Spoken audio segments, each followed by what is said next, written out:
Well, given a matchup pagdating sa bigs, ang ganda nung kombinasyon ng labanan sa Guardia. No? Jeremy Cabanag together with Chris Biton going another championship this season, this time in the MPBL. Casin, elbow jumper, wala. Kalahat is there to clean up the mess. Well, you see immediately yung setup ng Boy on top. Under 10 seconds on the shot clock. Gamalinda bounces a pass to Chadi. Rangel Sweeping hook shot is good. good move by Chad the best. And right now, Gabi is one of them up there in that position. Oh, what a Comboy move. getaway against the defense there of Caloocan, scoring freely inside. It's only a matter of time before he starts to realize that he can become one of the top big men in this league. But for now, Gabi Espinas.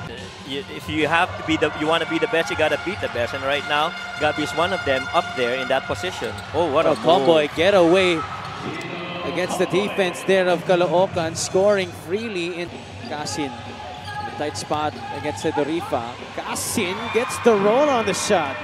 Iba ang kumpiyansa ni Casin ngayon. Isa siya sa mga leader and Chris Biton has brought that with him.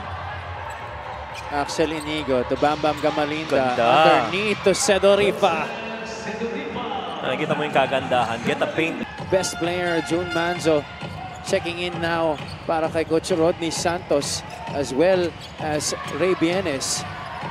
Step to the side, fly by, three-point shot, knocked down there by Brand Ray Bienes. Yung defender talagang kaya nilang i-basket katulad na nakita natin na yun.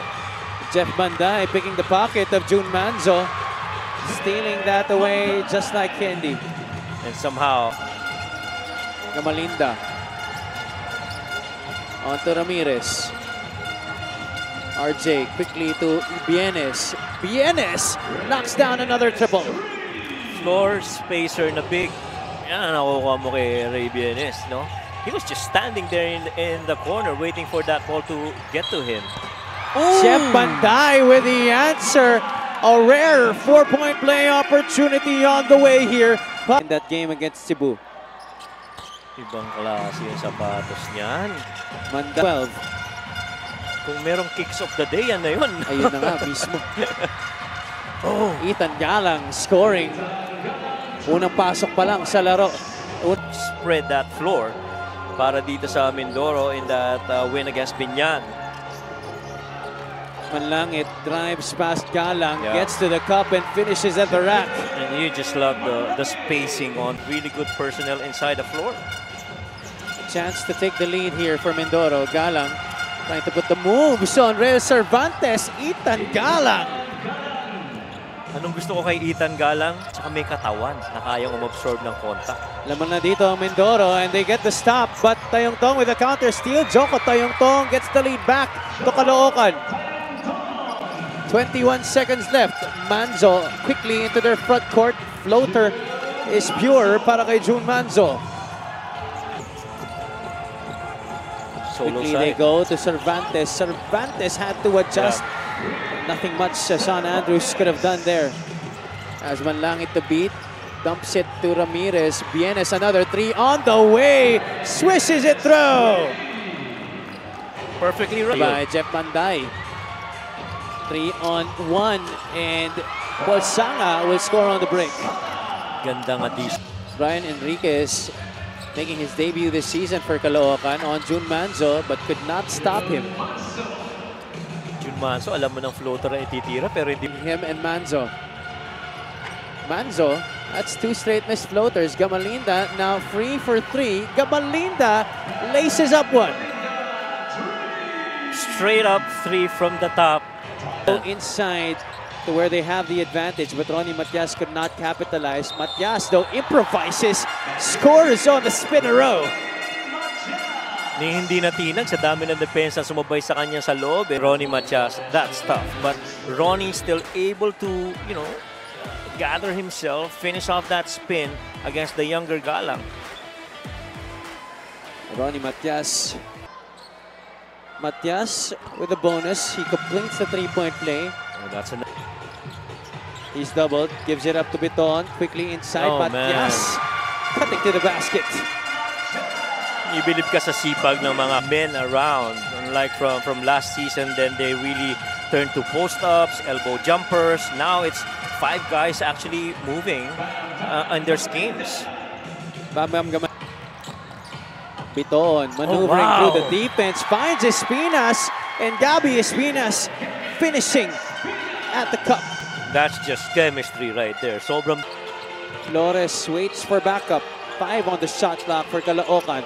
Torado whips a pass to Gabby Espinas. What a play for Caloocan. And you've seen that. Out. Jay Yuto kicks it out to Joseph Sedorifa, who cans it from downtown. So after missing a couple of 3 points. Tied up again at 35. Biton, baseline, Jay. Yeah. What you like about Chris, Flor, you wouldn't know if he's going to pass, shoot, or layup.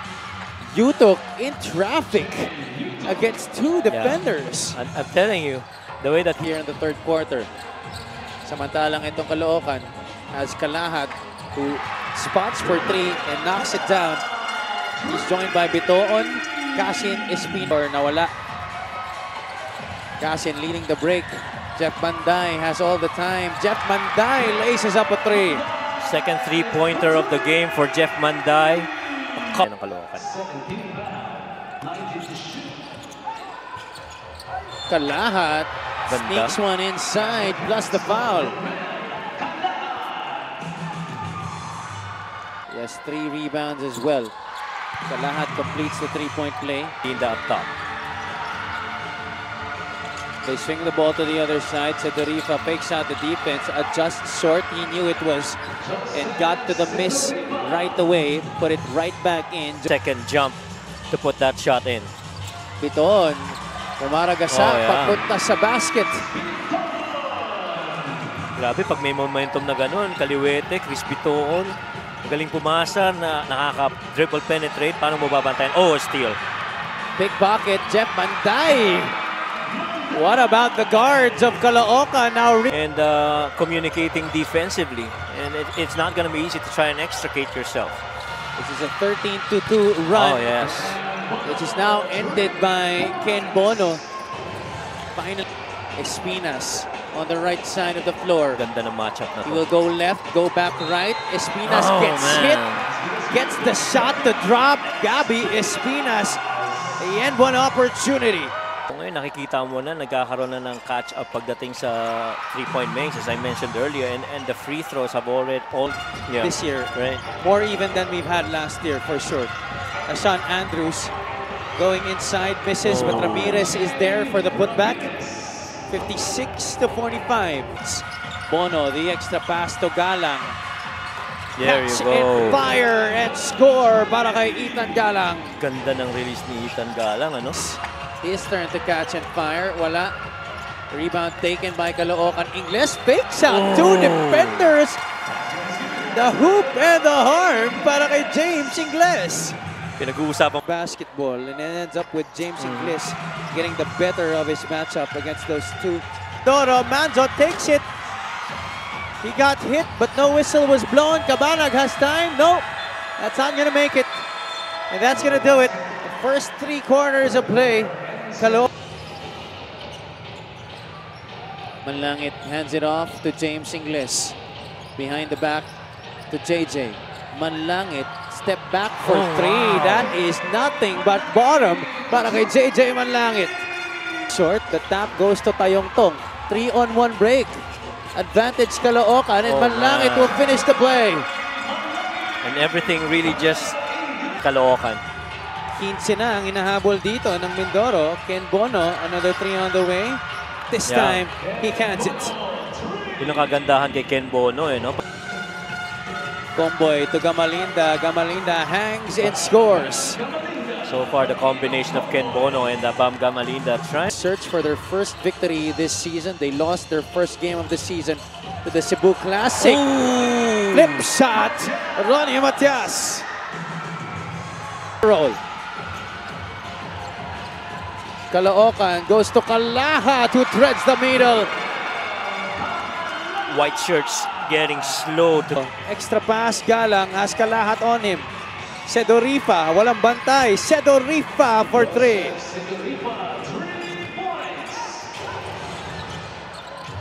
Ooh. Inigo with a steal, and Inigo gets the one-hander. Ramirez, head and shoulder fake. Gamalinda to the trailing Sedorifa. Oh, wow. Cans the triple. And so the Rifa is the one teams that's how it's looking like. Mindoro right now, as we see this basket here by Axel Inigo. Little run here to try. Outside Tabiton. Chris to Jeff Manday. Can he end the drought? Ah, Finally, a score for Caloocan. You see how he relocated back? Trying to break free from Sedorifa. Casin, the extra pass to Manday. Will they ride a hot hand? They will. Jeff Manday from downtown. 17 points in the game. Inigo couldn't get to it. 4-on-1 break. The lob to Casin. No! Kalahat is there. Yes. Wow. Gamalinda had that block. Ramirez is there to put it back home. 77 to 67, 50. Very high IQ, and so defensively, you're second guessing what he's gonna do. Biton putting on the cherry to the Sunday para dito sa Caloocan, Batang Kangkalu. Romel Kalahat, Jeromer Cabanag, Prince Casin, Gabby Espinas, Chris Biton, Espinas, saka ni Coach Toto Duhilio really delivered. James Ingles also had his moments off the bench, but it would be hard not to give our Best Player of the Game award to Jeff Manday. Yeah, and without a doubt, I mean, those successive triples, especially here in the second half, has really created that separation. Caloocan rising to their first victory of the season, 80 to 67.